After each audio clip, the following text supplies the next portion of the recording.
ህይወትህ እንዲቀየር ተአምር አትጠብቅ። አንድ ደውል በቂ ነው። በህይወታችን ውስጥ በሆነ ወቅት ላይ ሁላችንም አስቸጋሪ ሁኔታዎች ያጋጥሙናል። በዚያን ጊዜ አብዛኞቻችን በአንድ አይነት ተስፋ እንኖራለን። አንድ ቀን ሁሉም ነገር በአስማት እንደሚለወጥ፣ ችግሮቻችን በሙሉ በቅስፈት እንደሚፈቱ እና ደስታ እንደ ጅረት ወደ ህይወታችን እንደሚፈስ፣ የገንዘብ እጥረት የሚያሰቃየው ሰው በድንገት ሀብታም እንደሚሆን፣ የጤና ችግር ያለበት ሰው ደግሞ ያለምንም ምክንያት እንደሚፈወስ፣ የፍቅር ግንኙነቱ ውስጥ አለመጣጣም ያለበት ሰው ደግሞ ትዳሩ በቅጽበት ይቀየራል ብሎ ያምናል። እነዚህ ተስፋዎች ሰብአዊ ቢሆኑ እውነታው ግን ብዙውን ጊዜ ከዚህ የራቀ ነው። ይህንን ቪዲዮ እስከ መጨረሻው ከተመለከታችሁ በኋላ ለውጥን ለመፍጠር ያለንን ድንቅ ኃይል በግልጽ እንገነዘባለን። ከእንግዲህ አጉል ተስፋ ብቻ ሳይሆን ሆን ተብሎ የተወሰደ እርምጃ ህይወታችን ውስጥ መመራት እንዳለብን እንገነዘባለን። በህይወታችን ውስጥ አስቸጋሪ ጊዜያት ሲያጋጥሙን አእምሯችን አሁን ካለንበት ችግር ለማምለጥ የራሱን መፍትሄ ይፈልጋል። ከነዚህ መፍትሄዎች አንዱ ተአምርን መጠበቅ ነው። ይህ አይነቱ መጠበቅ ልክ በጨለማ ውስጥ ብርሃን እንደሚበራ ከመጠበቅ ጋር ይመሳሰላል። ብርሃኑ ሊመጣ ይችላል፣ ነገር ግን እጃችንን ዘርግተን ብርሃን ማምጫውን እስካላመጣነው ድረስ ጨለማው ይቀጥላል። እውነተኛ ለውጥ ግን እጃችንን ዘርግተን መቀየሪያውን መንካት ይፈልጋል። የእኛን ንቁ ተሳትፎና ጥረት ይፈልጋል። ተአምርን መጠበቅ ብዙውን ጊዜ ህይወታችን ላይ እንድናረፍድ ያደርገናል። ስናረፍድ ደግሞ የጸጸት ስሜት ይጀምረናል። ችግሮቻችን በራሳቸው እንደሚፈቱ በማሰብ አሁን ልንወስዳቸው የሚገቡ ወሳኝ እርምጃዎችን እንዘነጋለን። ለምሳሌ አንድ ሰው የገንዘብ ችግር ካለበት ጠንክሮ ከመስራት ወይም አዲስ የገቢ ምንጭ ከመፈለግ ይልቅ በድንገት ሀብታም የሚያደርገው እድል እንደሚመጣ ሊጠብቅ ይችላል።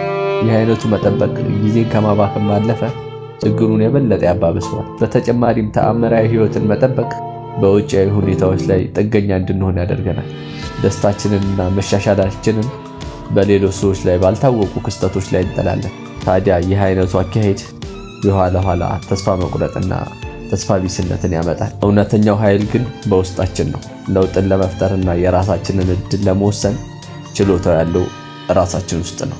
እውነተኛ ለውጥ የሚጀምረው በድንገተኛ አስደናቂ ክስተት ሳይሆን በውስጣችን በሚሰማ አንድ ጸጥ ያለ ኃይለኛ ደውል ነው። ይህ ደውል ድንገተኛ ግንዛቤ ወይም የሆነ ነገር በህይወታችን ውስጥ ስር ነቀል በሆነ መንገድ መለወጥ እንዳለበት የሚሰማን ጥልቅ ስሜት ሊሆን ይችላል። ምናልባት አንድ ቀን ጠዋት ከእንቅልፍ ስንነቃ ለረጅም ጊዜ ችላ ብለነው የነበረው የጤና ችግር በድንገት አደገኛ በሽታ ሆኖ ሊሰማህ ይችላል። ወይም ደግሞ በየቀኑ ወደማትወደው ስራ በድካም ስትሄድ በውስጥ አንድ ድምፅ ይህ ልክ እንዳልሆነ ሊነግርህ ይችላል። ይህ የለውጥ ደውል ሁልጊዜ በግልጽና በታላቅ ድምፅ ሊሰማህ ይችላል። ብዙውን ጊዜ በሹክሹክታ፣ በትናንሽ ነገሮች የልብ ምታችን መለዋወጥ፣ በድንገተኛ ሐሳብ ብልሽታ ወይም ደግሞ በማይታወቅ የጭንቀት ስሜት መልክ ሊመጣ ይችላል። ዋናው ነገር ለዚህ ስውር ውስጣዊ ድምፅ ትኩረት መስጠት ነው። በዘመናዊ የህይወት ግርግር ውስጥና ግፊት ውስጥ ይህ ድምፅ በቀላሉ ላናስተውለው እንችላለን ወይም ደግሞ ልናልፎ እንችላለን። ዋናው ነገር ለዚህ ስውራዊ ድምፅ ትኩረት መስጠቱ ነው።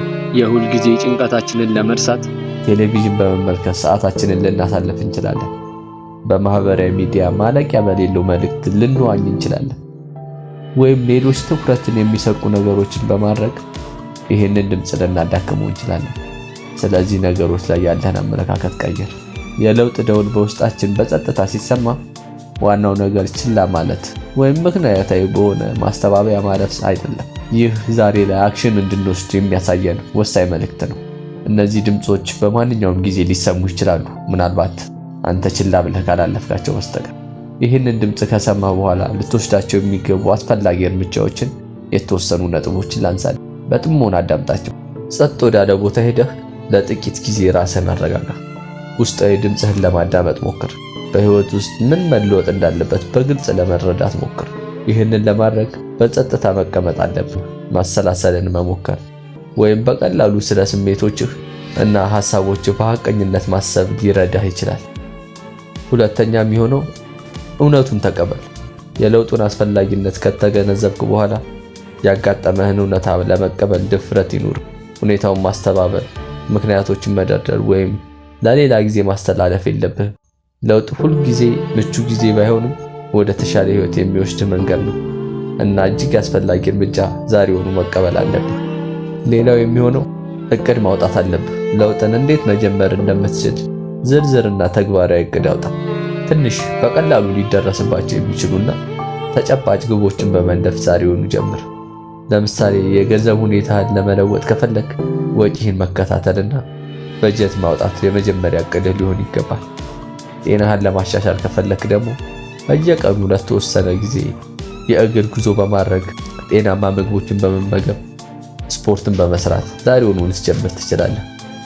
ትልልቅና አድካሚ ለውጦች ዛሬ በትናንሹ ስትጀምራቸው ነው ነገ ላይ ትልቅ ቦታ የሚያደርሱ። አራተኛው ለነገ አትቅጠር፣ ዛሬውኑ እርምጃ ወሰድ። እቅድ ማውጣት ብቻ በቂ አይደለም። እውነተኛ ለውጥ የሚመጣው በተወሰደው እርምጃ ነው። ምንም ያህል ትንሽ ቢሆን በየቀኑ ወደ ግብህ አንድ እርምጃ ለመራመድ ቁርጠኝነት ይኖርህ። ወጥነት እጅግ ወሳኝ ነው። አንድ ቀን ግብህን ለማሳካት ምንም ሳትሰራ በስቀር እንኳን ተስፋ የሚያስቆርጥ ነገር ሲመጣ በሚቀጥለው ቀን እንደገና በሙሉ ኃይል እንድትነሳ ያግዝሃል። ሌላው ተስፋ ይኑርህ፣ ታገስ።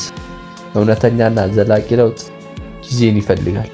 ባንጀመር ፈጣን ውጤት አትጠብቅ። በሂደቱ ላይ እምነት ይኑርህ እና ጥረትህን ያለማቋረጥ ቀጥል። እያንዳንዱ ትንሽና ወጥ የሆነ እርምጃ በመጨረሻ ወደ ትልቅና የሚታይ ለውጥ ያመራሃል። ሌላው የሚሆነው የሚያግዙህን ሰዎች ፈልግ። ለውጥን ብቻህን ማድረግ ከባድ ሊሆን ይችላል። ከታማኝ ጓደኞችህ ጋር፣ ከቤተሰቦችህ አባላት ወይም ከአማካሪዎች ድጋፍ መጠየቅን አትፍራ። ሌሎች ሰዎች ልምዳቸውን ሊያካፍሉ፣ ሊያበረታቱና ጠቃሚ ምክሮችን ሊሰጡ ይችላሉ። መጨረሻው ብዬ ያስቀመጥኩልህ ስኬትህን አክብር። በሂደቱ ውስጥ ያገኘሃቸውን ትናንሽ ድሎች እንኳን ለራስህ እውቅና ስጥ፣ አክብር። ይሄ ነገር ቀላል ቢመስልም ለአንተ ተነሳሽነትህን ለመጠበቅና በራስ መተማመንህን ለማሳደግ ይረዳል።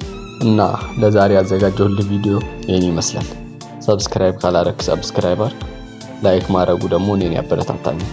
ይጠቅማል ብለህ ካሰብክ ለጓደኞችህ ሼር ማድረግ አትርሳ። ኮፒ ሊንክ አድርግ። በቀጣይ ቪዲዮ እስክንገናኝ ሰላም።